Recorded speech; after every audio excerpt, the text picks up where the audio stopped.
ওম নমো ভগবতে বাসুদেবায়। সকলো নিগম কল্পতৰু তাৰ ফল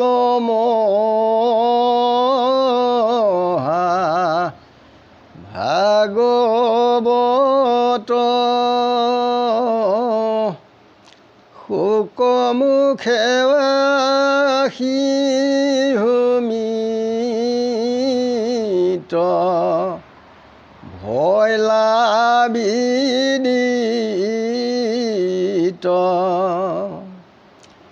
ৰসত চতুৰ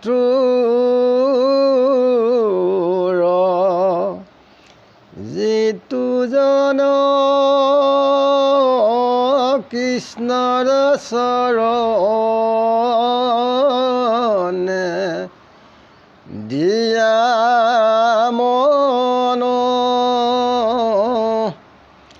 পৰম সন্তোষে পিয়ক হলয়মিত। অজামিল উপাখ্যান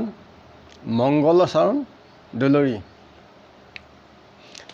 ৰাম জয় জয় জয় জগত জনক জয় জগন্নাথ ৰাম পতিত পাতকী অন্তৰ্জনিষ্ঠাৰ স্মৰণে যাহাৰ নাম যাহাৰ আজ্ঞাক শিৰে ধৰয়াতি হৰিহৰ প্ৰজাপতি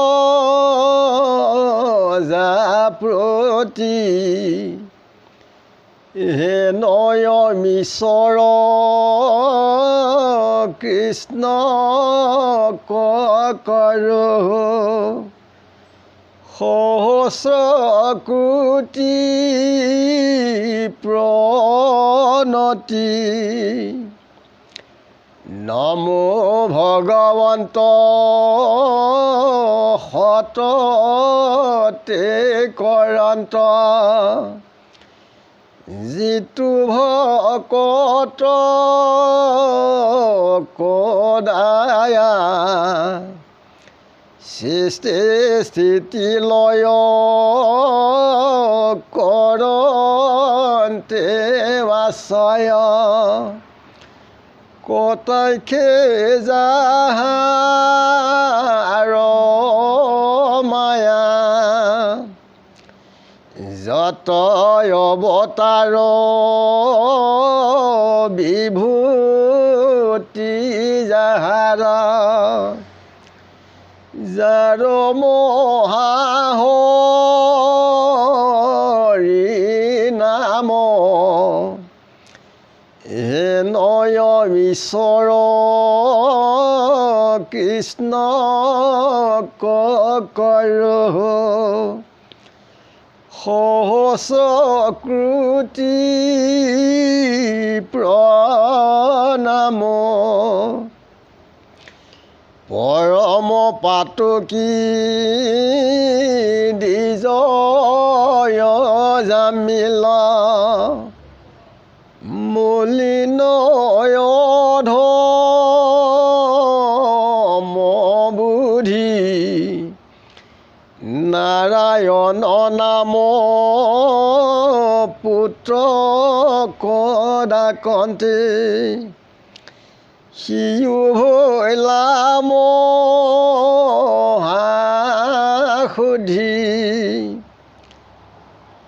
পাপত নিস্তৰি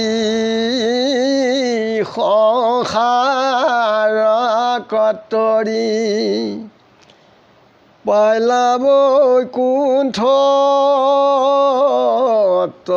স্থান কৃষ্ণৰ কিংকৰে ৰচিলা শংকৰে অজামিলয়ো পাখান যে জয় জয় জগতজনক আমাৰ জগতৰ চাৰিমুঠি জীৱৰ পিতৃ জগন্নাথ তেখেতেই সৃষ্টি স্থিতি অন্ত সকলো তেখেতেই কৰে যে অধম মহাপাতকী যিবিলাক পাছপৰা জাতি তেওঁলোকেও ঈশ্বৰ কৃষ্ণ নাম মনতে চিন্তা কৰি তেখেতসকলো এই ভৱ সংসাৰৰ পৰা উদ্ধাৰ হ'ব পাৰে যে কৃষ্ণৰ আজ্ঞাক হৰিহৰ ব্ৰহ্মায়ো শিৰে ধৰি তেখেতৰ আজ্ঞা পালন কৰে যে সেই ঈশ্বৰ কৃষ্ণক আমি সহস্ৰ কোটি সকলোৱে আমি তেখেতৰ চৰণত প্ৰাৰ্থনা কৰি তেখেতৰ নাম গুণ লৈ তেখেতৰ নাম অমৃত আমি প্ৰাণ কৰিব লাগে তেতিয়া আমি এই ভৱ সংসাৰত জন্ম লোৱা সাৰ্থকতা হয় যে তেখেতে কৃষ্ণই সততেই গুৰু ভকত বৈষ্ণৱক দয়া কৰে যে কৃষ্ণই তেখেতেই সৃষ্টি কৰে স্থিতি কৰে আৰু শেহত তেখেতেই ইয়াৰ পৰা লৈ যায় পূৰ্বৰ কৰ্ম অনুসাৰী জীৱক তেখেতেই মায়াৰ দ্বাৰা সকলোকে আৱিৰ্ভাৱ কৰাই চলায় যে তেখেতৰ যি বিভূতি তাৰ কোনো অন্তৰ নাই অৱতাৰৰ তেখেত হৈছে মহাহৰি যে সেই কৃষ্ণক ঈশ্বৰক আমি সহস্ৰ প্ৰণাম জনাব লাগে তেখেতৰ চৰণত তেওঁৰ নাম সৰ্বক্ষণে আমি স্মৰণ কৰিব লাগে তেতিয়া আমাৰ শৰীৰৰ পৰা পাপ আন্ধাৰবিলাক নাইকিয়া হয় পাপৰ যিবিলাক মলি এইবিলাক কেতিয়াও নাথাকে যেতিয়া নাম নাথাকিব তেতিয়া অজ্ঞান আন্ধাৰ পাপেৰে আহি বেৰি ধৰেহি যে পৰম পাতকী যি অজামিল আছিল তেখেতৰ মন প্ৰাণ চিত সকলো পাপৰ মলিয়ে ভৰি আছিলে যে তেখেতৰ পুত্ৰ সেই শ্ৰীনাৰায়ণক নাম ডাকোঁতেই তেখেত মহাশুদ্ধ হ'ল আৰু সকলো পাপৰ পৰা উদ্ধাৰ হৈ তেখেত বৈকুণ্ঠলৈ গুচি গ'লগৈ ঠিক আমিও এই মায়া সংসাৰলৈ আহি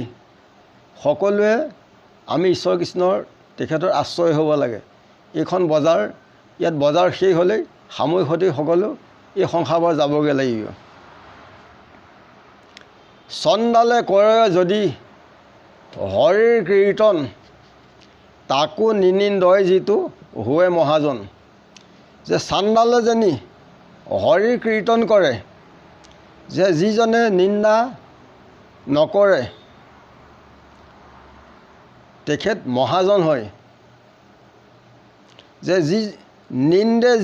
নিন্দে যদি তাকো এৰে মহাপুণ্য ছয় বন্দে যাক হৈ তাৰ পুণ্য অদ্ভুত হয় যে যি সেই চণ্ডালক ঈশ্বৰ কৃষ্ণৰ নাম শ্ৰৱণ কীৰ্তন কৰি থকা অৱস্থাত যি নিন্দা কৰে তাৰ উপৰি জন্ম আৰু বৰ্তমান যিমানবিলাক পুণ্য ৰাশি আছিলে সকলোবিলাক বিনাশ হয় আৰু যি সেই চণ্ডালক ঈশ্বৰ কৃষ্ণৰ নাম